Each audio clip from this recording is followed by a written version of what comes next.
বাংলাদেশ ভারত লড়াই মানে বাড়তি উন্মাদনা উত্তেজনা।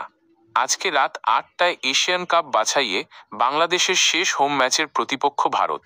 আজ দুপুরে ম্যাচ পূর্ববর্তী সংবাদ সম্মেলনে ভারতের কোচকে ঘুরে ফিরে বাংলাদেশের হামজা চৌধুরীকে নিয়েই প্রশ্নের উত্তর দিতে হয়েছে। হামজা চৌধুরী আসার পর বাংলাদেশের ফুটবলের দলীয় শক্তি বেড়েছে। ইতোমধ্যে হামজা ৬ ম্যাচ খেলে ৪টি গোলও করেছেন। হামজাকে নিয়ে বিশেষ কোনো পরিকল্পনা রয়েছে কি না, এমন প্রশ্নের উত্তরে ভারতের কোচ খালিদ জামিল বলেন, বাংলাদেশ ভালো দল, কোয়ালিটি খেলোয়াড় রয়েছে অনেক, আমরা বাংলাদেশকে হালকাভাবে নিচ্ছি না। এশিয়ান কাপ বাছাইয়ে সি গ্রুপে ভারত ছিল র্যাঙ্কিংয়ের শীর্ষ দল। বাংলাদেশের মতো ভারতও ২ ম্যাচ আগে টুর্নামেন্ট থেকে বিদায় নেয়। ভারতের ফুটবলের অধোগতি কেন? এই প্রশ্নের উত্তরও দিয়েছেন গতানুগতিক, আমরা আজকের ম্যাচ নিয়েই ভাবছি। আজকের ম্যাচটি এশিয়ান কাপের বাছাই হলেও মূলত নিয়ম রক্ষারই। এরপরও ম্যাচটি গুরুত্বের সঙ্গে দেখছেন ভারতীয় কোচ। এটা প্রীতি ম্যাচ নয়, এশিয়ান কাপ বাছাইয়ের খেলা।